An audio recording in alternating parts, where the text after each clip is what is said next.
Takos ratting gungumu afanna kafe wallalo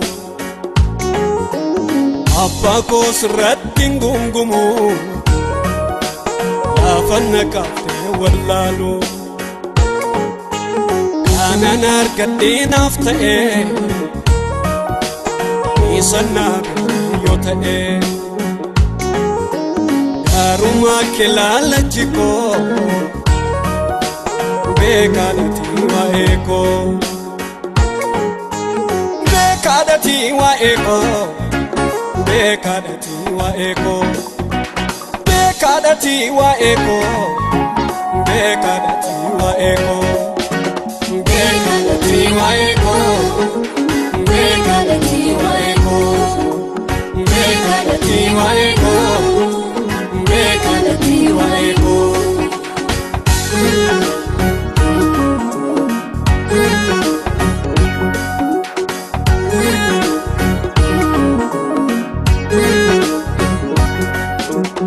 Immaku unduma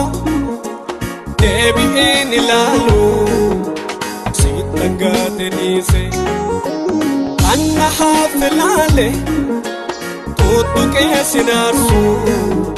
Sumane gamopse Si ego nulbina Abinya kudada Alfata konyaku Atambagarina Ego nulbina Abinya kudada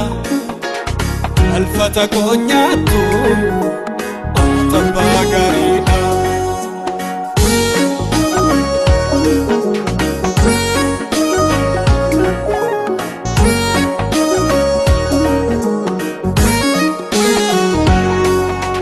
Wambayi yanini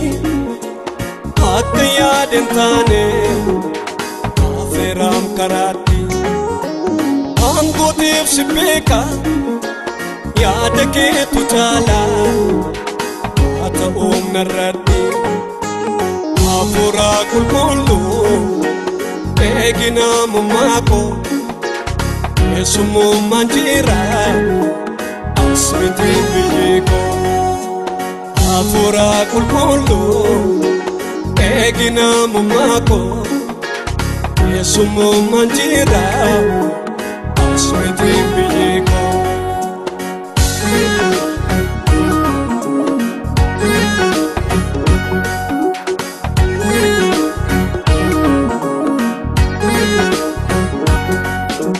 Tapi ada kusu Kacuko tunuru Urata nagama Jabati tandima Akuma jedame Angola gagama Oftakos ratting gungumu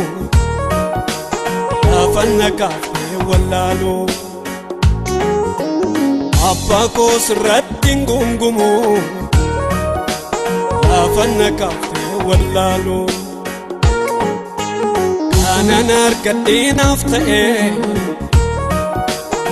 Isanna yotae Karuma kelala chiko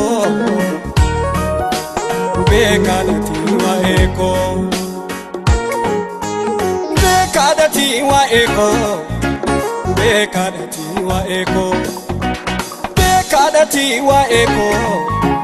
Bekadati wa eko Bekadati wa eko Bekadati wa eko Bekadati wa eko Bekadati wa eko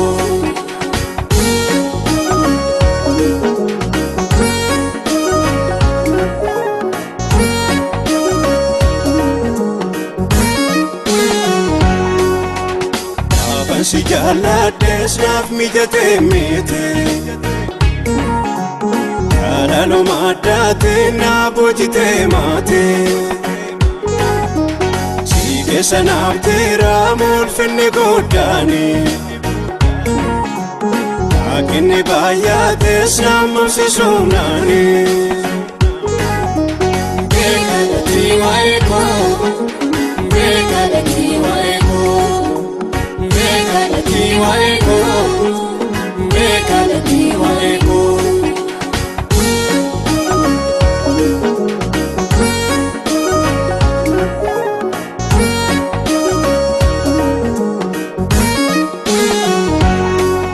Caninera tus fuldura cojita Ali jajaba tus fuldura cojita Garza lupo con fuldura cojita Ole dampata con fuldura cojita Ine sinanya tu fuldura cojita Karatina niftu fuldura cojita